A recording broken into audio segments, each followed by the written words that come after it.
और जब भोले बाबा की बारी आई तो भोले बाबा हम ब्रजवासी हैं। और एक बात ध्यान रखिए बाबा, भोले बाबा जितना हमें ठाकुर जी से प्यार करते हैं ना, शायद ही किसी से करते हो।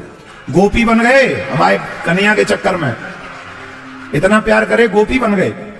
तो वैसे ही आप भी हमारे कन्हैया से उतना ही प्यार करते हैं। ब्रिज में आपका आना जाना है, मेरा दुर्भाग्य था आप पधारे और हम मिल नहीं सके, तो अब यहाँ मिलना था और इतने बड़े संकल्प में मिलना था, इसलिए यहाँ से ठाकुर जी ने यह समय निश्चित किया हुआ है। हम आगे भी यही आशा रखेंगे कि आप आगे। अभी भी जब आप चर्चा कर रहे थे, मैं लाख कोशिश कर रहा था अपने आप को रोकने की, फिर भी मेरे भाव निकल गया। जिस भगवान की कथा कहते हुए मैं 28 साल हो गए, अगर उस ईश्वर की छवि को आज भी कोई कुचल कर जाता है और हम कथा कहें, तो मुझे लगता है कि मेरे बस की बात नहीं है। ये भागवत व्यासपीठ को नमन करते हुए व्यासपीठ पर विराजमान परम पूज्य श्री देवकीनंदन ठाकुर जी महाराज, जिन्होंने जिस समय पर लोग गोवा की ओर रुख कर रहे थे और घूमने के लिए कहीं ना कहीं होटल जा रहे थे, उस समय पर परम पूज्य देवकीनंदन महाराज श्री ने भागवत की अलग जगाकर सबको वृंदावन की रुख करा दी। उसके लिए प्रणाम करता हूं। हमारे मध्य में विराजमान,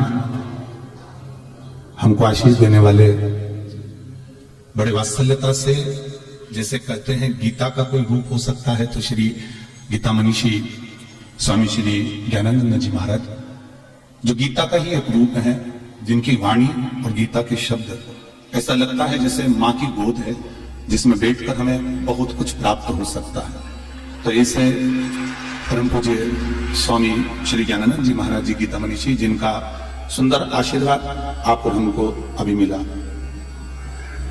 ये जो भव्य आयोजन दिल्ली की पवित्र भूमि पर होना था और बहुत अच्छी तरह से तैयारियां इतनी सुंदर तरीके से करी गई थी, जिसकी दिव्यता का दर्शन लोग शायद भारत की भूमि पर दूर दूर से आकर दिल्ली में करना चाहते थे, पर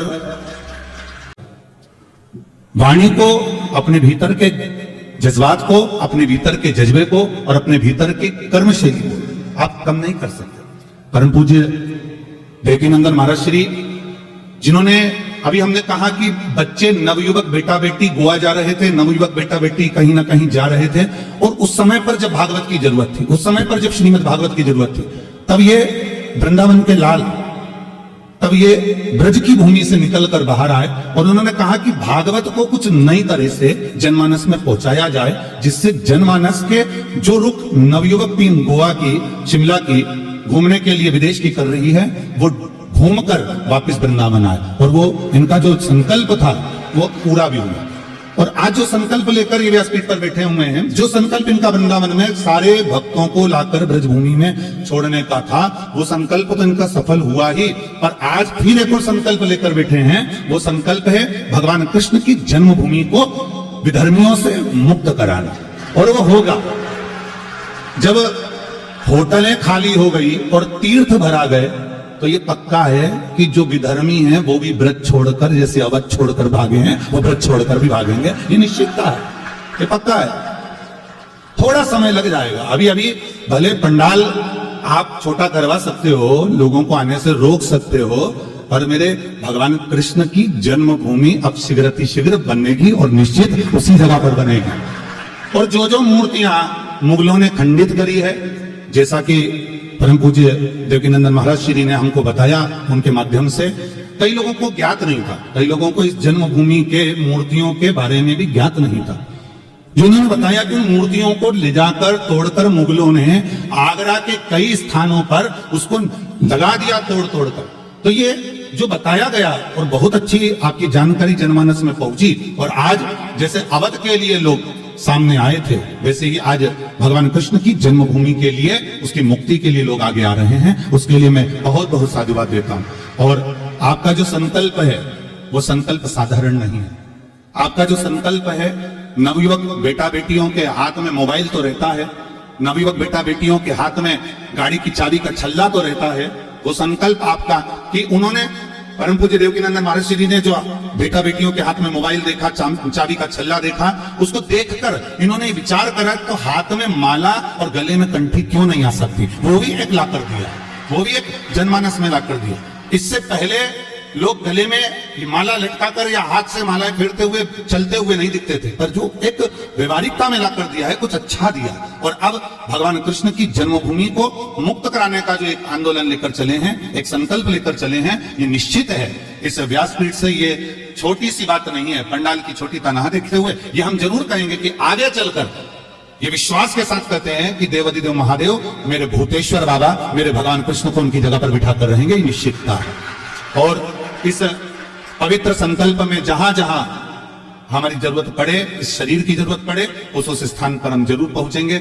सिरसा हरियाणा में कथा कल से प्रारंभ होना है, कुछ समय था और भैया जी का बहुत भाव से हम पहले भी गए, तो भैया जी तो नहीं मिल पाए, स्वामी जी तो नहीं मिल पाए महाराज श्री, पर भैया जी मिल गए थे और उनका बहुत प्रेम था, बहुत प्रेम से मिलना, आदर कराना, दर्शन कराना श्री जी के, ठाकुर जी के, वो प्रेम से उन्होंने। और महाराज श्री हम कहेंगे जैसी विनम्रता आपकी है वैसी विनम्रता भैया जी ने, ये साधुता है, बहुत साधुता, और उतनी सरलता से सहजता से मिलना जुलना, ये सब उनकी नम्रता है। मैं ज्यादा तो नहीं बोलूं क्योंकि आप सब श्रीमद् भागवत कथा को श्रवण करने के लिए आए हैं, और इतना जरूर कहूंगा कि इस संकल्प को यहां से जानने के बाद भूलना नहीं है।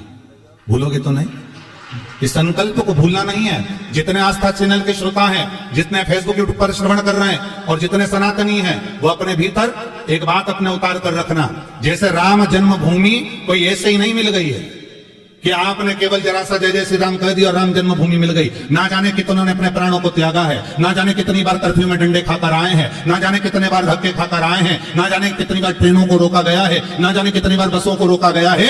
तो कृष्ण जन्मभूमि भी इतनी सरलता से नहीं मिल जाएगी कि केवल पुकार दिया कि जन्मभूमि मिल जाए। उसके लिए भी आपको संकल्पित होना पड़ेगा, आगे बढ़ना पड़ेगा, तब जाकर वो जन्मभूमि हमारी हो पाएगी। तो ऐसे ही नहीं हो जाएगा कि तुमने कह दिया कि 500 साल में मिल गया राम मंदिर। 500 साल में जो राम मंदिर मिला है उसका क्रम देखा जाए जरा, कितनों ने गोली खाई, कितने पड़े रहे, भूखे रहे, प्यासे रहे, एक एक माने एक एक ईंट अपने 2-2 रुपए की उठाकर दी और गाड़ियों में रखकर कहा कि राम जन्मभूमि को बना देना। ऐसा संकल्प आपके भीतर लेकर जाइएगा और इस पवित्र कथा के पंडाल में से अपने भीतर ये ऊर्जा बनाकर जाना कि आने वाले समय में महाराज श्री फिर बुलाएंगे और आपको फिर आना है और ऐसे ही संकल्प में आगे बढ़ना है। मैं अपनी वाणी को विराम देता हूं। श्री शिवाय बोल बम का नारा है, जम के बोलो जरा, बोल बम का नारा है, हर हर महादेव। प्रणाम करता हूं आपकी वाणी। आज कृष्ण जन्मभूमि के लिए संकल्पित श्रीमद् भागवत कथा, जिसका 7वां दिवस है, माघ मास की पूर्णिमा, आज भागवत पूर्ण होगी। तो दोनों विभूतियां हमारे मध्य में हैं, इसका मतलब है कि संकल्प भी पूरा ही होगा।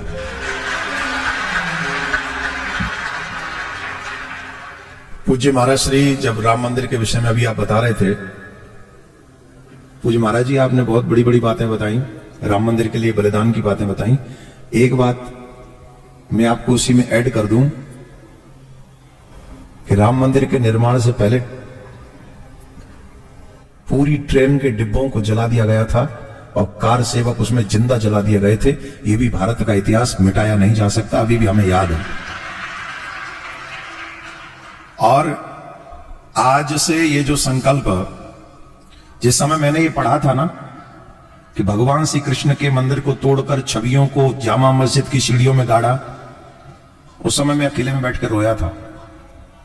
और अभी भी जब आप चर्चा कर रहे थे, मैं लाख कोशिश कर रहा था अपने आप को रोकने की, फिर भी मेरे भाव निकल गया। जिस भगवान की कथा कहते हुए मैं 28 साल हो गए, अगर उस ईश्वर की छवि को आज भी कोई कुचल कर जाता है और हम कथा कहें, तो मुझे लगता है कि मेरे बस की बात नहीं है। इन दोनों के प्रवचनों को सुनना,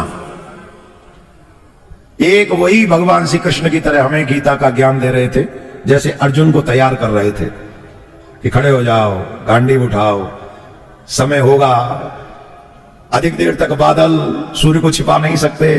वही स्टाइल भगवान श्री कृष्ण वाला पूज्य महाराज जी में दिख रहा था। मतलब हमसे कह रहे थे तुम आगे बढ़ो, पर ईंट पत्थर मत ले लेना हाथ में, तुम आगे बढ़ो। तो पूज्य महाराज जी ने बड़े अच्छे से हमको समझाया, इशारा, ये मार्ग है। और लेकिन इतने सरल, इतने सरस, तो पूज्य महाराज श्री ने जिस स्टाइल में बताया कृष्ण भूमि के विषय को। ये वही महाकाल उधर से ही आते हैं ना, मध्य प्रदेश से। अगर ये आते काशी से तो फिर विश्वनाथ वाली बात करते हैं, पालन पोषण वाली। आए कहां से? मध्य प्रदेश, उज्जैन, महाकाल है। कौन सा है, क्या बोलते हैं उसको? अकाल मृत्यु वो मरे जो काम करे चांडाल का, काल उसका क्या करेगा जो भक्त हो महाकाल का, भक्त हो महाकाल का। तो हमारे पूज्य महाराज श्री ने उसी स्टाइल में सनातनियों को जगाने का प्रयास किया है।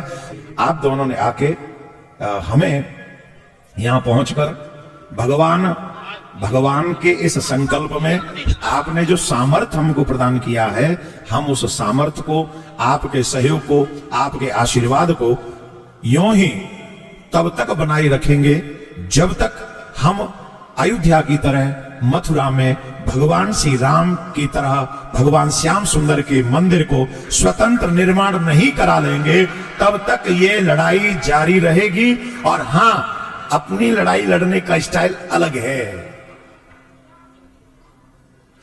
कोर्ट में भी लड़ेंगे, रोड पे भी लड़ेंगे, और कथाओं में तो पीछा छड़ना ही नहीं, कथाओं में तो छोड़ना ही नहीं पीछा। तो आप दोनों विभूतियों ने जिस तरीके से यहां पधार कर इस संकल्प को संबल दिया है, हमारे पास कोई शब्द नहीं है, क्योंकि हम ब्रजवासी हैं। बाबा बोले, बाबा तो बोले बाबा हम ब्रजवासी हैं। और एक बात ध्यान रखिए बाबा, बोले बाबा जितना वे ठाकुर जी से प्यार करते हैं ना, शायद ही किसी से करते हो। गोपी बन गए हमारे कन्हैया के चक्कर में, इतना प्यार करे गोपी बन गए। तो वैसे ही आप भी हमारे कन्हैया से उतना ही प्यार करते हैं। ब्रिज में आपका आना जाना है, मेरा दुर्भाग्य था आप पधारे और हम मिल नहीं सके, तो अब यहां मिलना था और इतने बड़े संकल्प में मिलना था, इसलिए यहां से ठाकुर जी ने यह समय निश्चित किया हुआ है। हम आगे भी यही आशा रखेंगे कि आप आगे भी संकल्प से दोनों का आशीर्वाद हमको मिलता रहेगा। पूज्य महाराज श्री का। हमारे जो साधु समाज बोल रहे हैं कि एक बार आप उनके साथ आकर बैठें, उसके विषय में जानकारी प्राप्त करें और इस विषय को समाप्त करें।